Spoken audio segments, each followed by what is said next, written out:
Catholic News Roundup is brought to you in part by PewSitter.com, your online Catholic newspaper for the third millennium, CatholicMediaCoalition.org, in line with the Church, online with the world. And TheAmericanCatholic.com, politics and culture from a Catholic perspective.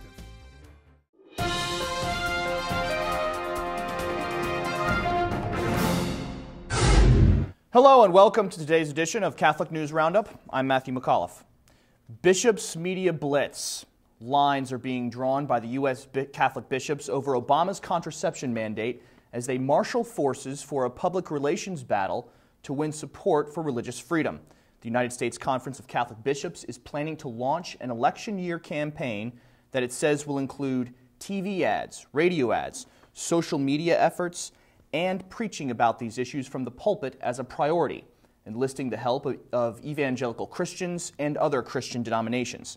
However, while Bishop William Lori of Connecticut says the conference wants the campaign to be something that will get people's attention, they will have to steal it from those who have heard what Archbishop Timothy Dolan is telling the Associated Press.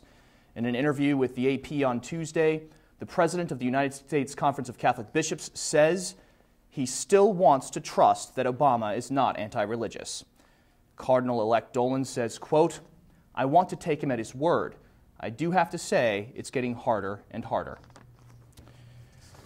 Email sting. Sister Carol Keehan is insisting that she is pro-life after being caught ignoring emails from pro-life organizations, but taking the time for positive interaction with pro-death supporters.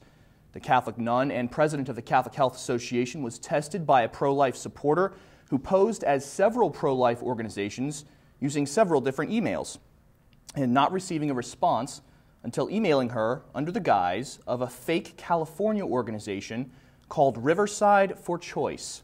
As a pro-abortion activist, the individual thanked Sister Keehan for supporting Obama's recent accommodation and asked where to send a donation, but was told by Sister Keehan that it would, quote, "please me if you would use the money for a poor woman in California," end quote.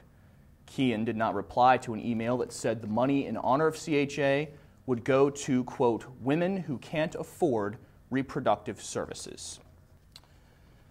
One nation under atheism. Atheists in Massachusetts are trying to eliminate the mention of God in the public square, and this time one family is upset about the Pledge of Allegiance. The family prefers to remain anonymous, but are very vocal in their complaint that the words "under God" in the Pledge of Allegiance force their children to engage in an activity, quote, "defining patriotism according to a particular religious belief," end quote. Atheists have lost this particular battle in court before, and the Acton-Boxborough School Superintendent, Dr. Stephen Mills, pointed out, before even stepping into the courtroom, the $10,000 spent by the school district just to come to court would have been much better allocated toward textbooks. The words, quote, "under God," were added to the Pledge of Allegiance by Congress in 1954 under President Eisenhower in response to the evils of communism. Stay with us. We'll be back in just a few seconds. Catholic News Roundup is brought to you in part by NewOxfordReview.org, the voice of Catholic Orthodoxy, in print and on the web, and RenewAmerica.com, expanding the influence of America's grassroots in the cause of freedom. And now for an update on the GOP primaries.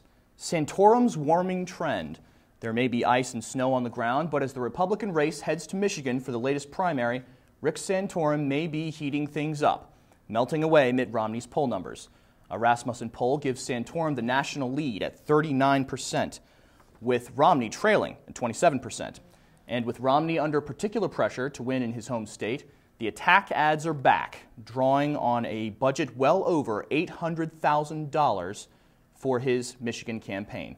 Santorum is coming to the race with considerably less money, just over $40,000. However, it's looking increasingly like attack ads will get Romney nowhere as Santorum's numbers gain more traction.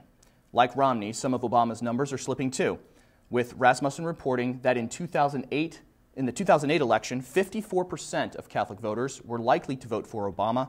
However, now that number has dropped to 35%.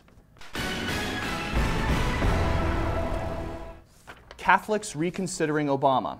The majority of Catholics are disapproving of Obama's presidential job performance. according to a report released this week.